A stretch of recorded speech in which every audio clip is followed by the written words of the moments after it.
Taratala sporting ক্লাবে যে joint Singh একটি মহিলাকে বিভৎস করে গণপিটুনি দেয়, ঘটনা মারধর করে, যে ঘটনাটা সামনে আসার পরে, সোশ্যাল মিডিয়া আসার পরে ভাইরাল হয় এবং প্রশাসন তাকে অ্যারেস্ট করতে বাধ্য হয়।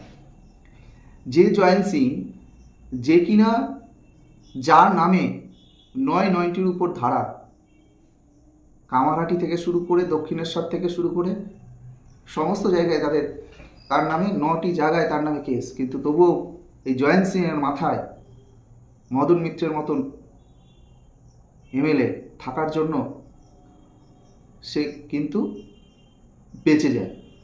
যা কিনা ধীরে ধীরে ধীরে সামনে আসছে, দেখা যাচ্ছে তার তাণ্ডব, তার সন্ত্রাসটা কতখানি ছিল। যে কিনা আড়িয়াদা হতে একটি পুকুর ভরাট করে সে তার বাড়ি, প্রাসাদ, অট্টালিকা নির্মাণ করেছে। আপনারা দেখেছেন যে জয়েন্ট সিং প্রতিটা মুহূর্তে তার কীর্তিকলাপ ভেসে আসছে। 1 বছর আগে তার কাছ থেকে একটি ভিডিও ফুটেজ আসছে যে তাকে বিভৎস করে মারধর করে তোলা আদায়ের জন্য, যদি না দিতে না পারার জন্য তাকে মারধর করে, এবং এত মারে সে মিডিয়ার সামনে বলতে গিয়ে কান্না করছে। এক ব্যবসায়ীকে, প্রমোটারকে গিয়ে মারধর করছে, কি না জয়েন্ট সিংয়ের বান্ধবী বলেছে তাই মারধর করছে। অর্থাৎ জয়েন্ট সিং যে কি সন্ত্রাস ছিল সেটা নিজের দলেরই কাউন্সিলর বিমল সাহা পরিষ্কার করে বলে দিয়েছে, যে এতটাই তাণ্ডব চালাতো। তার একটা গ্যাং ছিল, যে গ্যাংয়ে ওই স্পোর্টিং ক্লাবে অস্ত্র প্রশিক্ষণ দেওয়া হতো, যেটা কিনা আজকে ওটাকে সিল করে দিয়ে গেছে। এই জয়েন্ট সিং কোথা থেকে টাকা পাচ্ছে? এই জয়েন্ট সিং কত টাকা তুলছে? এই জয়েন্ট সিং কার নেতৃত্বে, কার তত্ত্বাবধানে কাজ করছে?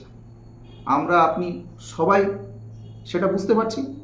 দেখুন, আপনার এলাকাতেও এই জয়েন্ট সিংয়ের মতন বড় বড় মাফিয়ারা কিন্তু আছে, যারা কিনা রাজনৈতিক তোষণে পালিত বড় হচ্ছে। আপনার এলাকায় কে এরকম জয়েন্ট সিং আছেন একবার আমাকে জানাবেন কমেন্টে।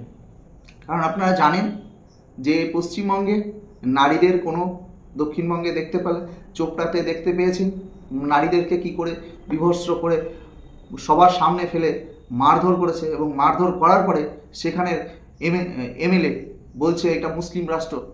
তাহলে এই জায়গায়, এই সন্ত্রাসে কোন জায়গায় যেতে চাইছে সেটা আপনাদের কাছে স্পষ্ট, আমাদের কাছে স্পষ্ট।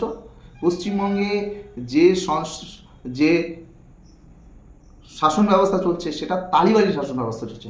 এর বিরুদ্ধে আমাদের সকলকে গর্জে উঠতে হবে, এবং এই জয়েন্ট সিংয়ের মতন যারা আছে আমাদেরকেই চয়ন করতে হবে, আমাদেরকেই বেছে বার করতে হবে, এবং আমাদের বেছে বার করে তাদেরকে প্রশাসনের হাতে তুলে দিতে হবে। প্রশাসন যদি দায়বদ্ধ এড়ায়, তাহলে আপনারা আপনাদের অধিকার বুঝিয়ে নেওয়ার জন্য আপনাদের যেটা মনে হয় সেটাই আপনারা করুন, কিন্তু বসে থাকলে চলবে না।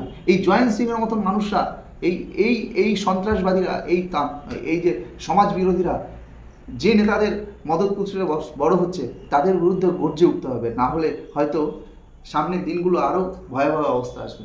ধন্যবাদ, ভালো থাকবেন।